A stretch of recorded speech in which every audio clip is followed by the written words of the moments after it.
Central banks worldwide have been in firefighting mode since May 2022, just a couple of months after the Russian invasion of Ukraine.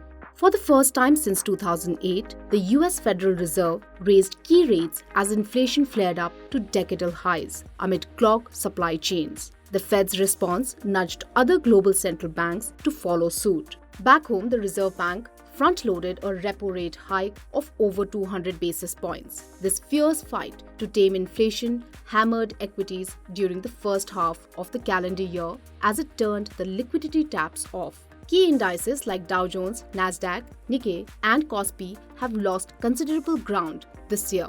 By comparison, domestic frontline indices S&P BSE Sensex and Nifty 50 have fared better.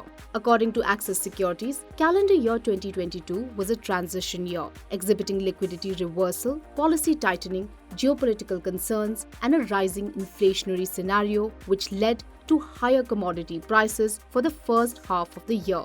Going into 2023, analysts believe a large part of the calendar year will be guided by interest rate decisions of the US Fed and the RBI, besides the intensity of inflation. Devang Mehta of Centrum Wealth elaborates on the same. US Federal Terminal Funds Rate. US Federal Funds Terminal Rate again is very important to monitor. The trajectory of inflation and hence interest rates across the globe, how it worries the central banks and how do they respond is one factor that again will be taken forward in 2023, at least for the first 6 months. That's a crucial thing to watch. Opening up of China is very important for global trades to realign again. That's also one monitorable. Secondly, I think the flows of foreign institutional investors into developed markets and emerging markets, how they pan out, that's also one thing which one needs to watch as a crucial factor. Surprisingly, in the last 3-4 years, Indian investor has come to the fore. Indian retail investor has also started to invest dominantly in the markets, and SIP figures of around 13,000 crore. The last figure is quite a handful in terms of being a cushion if FIIs are again sellers. So that's also very crucial. India's macros and micros, the growth trajectory that India is going through, we are going to be the fastest growing nation. The estimates suggest around 6.5% type of growth, at least in the next 1 year. That's also very crucial to monitor. High frequency indicators, bank credit growth, GST collections, direct tax collections, this all have generally been robust. So that's also one thing that will keep markets and economy sort of excited. The private corporate capex along with the public government capex has also come to the fore in the last, I think, 1.5 year. This brownfield and greenfield project, how they pan out and how the private sector stays sort of in capex mode, that's also one important thing. One important factor that we always normally generally discount is the budget, the union budget, I think, which is just around 1.5 months away in January.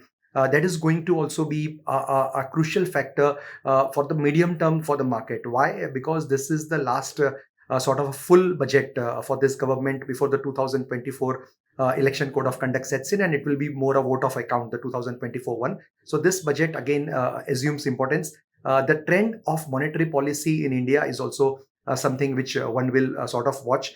As I also talked about macros, the micros earnings growth is going to be very crucial because almost the consensus talks about mid-teens type of earnings growth for the next couple of years. So by no way we are cheap, but again, as I said, more so if the earnings trajectory starts to sort of improve and scale up, India will be in a good position probably to attract a lot of inflows. As economic fundamentals and liquidity flows will likely determine the market trend, Nitin Raheja of Julius Baer India warns that the re-emergence of fixed income as an asset class in a rising interest rate scenario could see some fund diversion from equities to debt, impacting domestic flows into equity mutual funds.